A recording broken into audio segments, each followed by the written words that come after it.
Recently दो student killing हुआ था। अक्टूबर में हुआ था एक कश्मीरी पंडित का, पूरन भट्ट साहब का।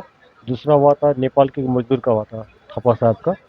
तो दोनों में ये टेररिस्ट इन्वॉल्व थे। तो जब शोपियान पुलिस को इन्फॉर्मेशन मिला तो शोपियान पुलिस आर्मी मिलके कॉर्डन सर्च किया, जिसमें 3 टेररिस्ट मारे गए थे। तो उजय नदीर जो है, ये लश्कर तैयबा का है। ये डलगान अनंतनाग डिस्ट्रिक्ट का था।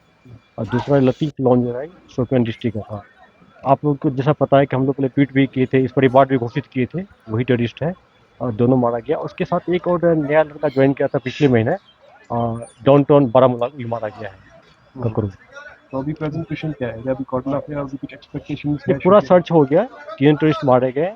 एक AK-47 राइफल, 2 पिस्टल मिला, ग्रेनेड मिला, काफी सामान मिला। तो विजय कुमार जी, आप बताइए, जो सेंस ऑफ इंसिक्योरिटी जो माइनॉरिटीज में है, तो इससे पैसिफाई हो जाएंगे? क्योंकि जो आज दो एलिमिनेट हुए थे, जो इन्वॉल्व थे इसमें, तो डिपार्टमेंट क्या कर रही है उनको पैसिफाई देखिए, करने के लिए? Sense sense of of insecurity. Insecurity आप मीडिया वाले फैला रहे हो, ऐसा कुछ नहीं है।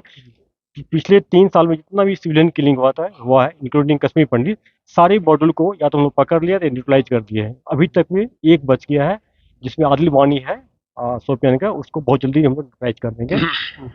तो थोड़ा सा हम सिंह साहब की तरफ आना चाहेंगे सर। तो अगर ओवरऑल हल्का सा क्वेश्चन, प्रेजेंट सिचुएशन आप किस तरह देख रहे हैं वैली की, as per the militancy point of view? देखिए, वैली का सिक्योरिटी सिनारियो बहुत बेहतर है आज की तारीख में। मुझे खुशी इस बात की कि आज काफ़ी ठंड हो जाने के बावजूद भी टूरिज्म, जो लोगों की रोजी रोटी, यहाँ की बहुत बड़ी उसका साधन है, आज भी बड़ी अच्छी तादाद में लोग विजिट कर रहे हैं, आ रहे हैं। डल लेक की खूबसूरती अभी देख करके वहां से गुजरे तो मैं कह रहा था कि डल भी पहले से कितनी साफ दिखने लगी है। और बाहर से आने वाले जो पंछी आते हैं, मेहमान हमारे, उनकी भी बड़ी अच्छी खासी आमद वहां पर नजर आई। ओवरऑल जिलों में, श्रीनगर में ओवरऑल ड्यूटी की बात करें तो सिक्योरिटी की सिचुएशन बहुत बेहतर है। अभी भी हम लोग जो देख रहे हैं उसमें जो मॉड्यूल्स जो इस वक्त मिलिटेंसी को चलाते हैं, तंजीमों का तो लगभग सफाया हो चुका है। अभी जो मॉड्यूल कभी TRF के खाते में, कभी एक किसी के दूसरे के खाते में चलता है, उनका भी एक एक बात सफाया हो रहा है। जैसे ADG कश्मीर बता रहे थे कि ये भी एक मॉड्यूल जो सिविलियन और खासतौर पे मिनॉरिटी किलिंग में शामिल था, नॉन लोकल लेबर की किलिंग में शामिल था, इसका भी आज के एनकाउंटर में मान लीजिए सफाया हुआ। मैं समझ रहा हूँ कि सिक्योरिटी की सुरक्षा दिन ब दिन बेहतर हो रही है, लोगों का बहुत बड़ा ताउन है।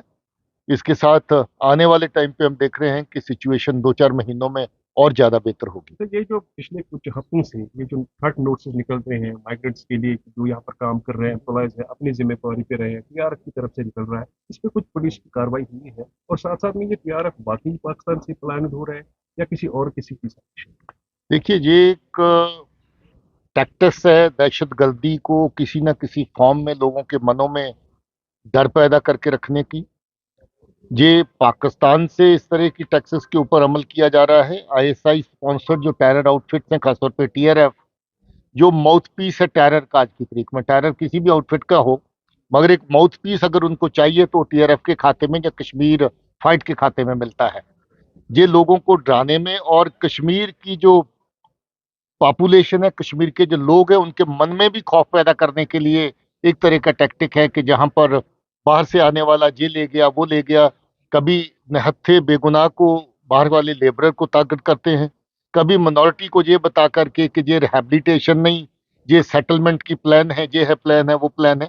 अब मुझे बताइए कि कश्मीरी पंडित या कश्मीर का रहने वाला हिंदू जो किसी स्टेज पे मान लीजिए आगे पीछे भी जहां से हुआ होगा, आज वो वापस आकर के अगर अपने भाइयों के साथ बैठ के जहां नौकरी कर रहा है, कंधे से कंधा मिला के बाकी कामों में हिस्सा ले रहा है, क्या जो उसका हक नहीं है?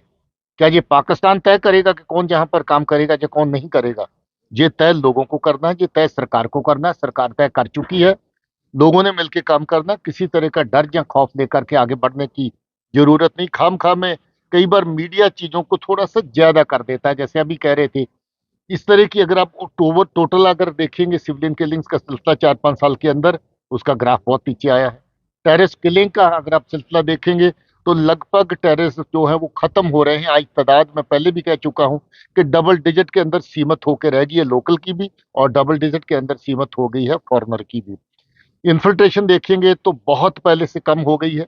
इक्का दुक्का जहां पर हुई है, कुछ तो सरहद के ऊपर ही एनकाउंटर हुए जिसमें ये लोग मारे गए इन्फिल्ट्रेट करते हुए, कुछ लोग इन्फिल्ट्रेट करने के बाद जहां पर हिंटरलैंड के अंदर एनकाउंटर्स के अंदर मारे गए हैं।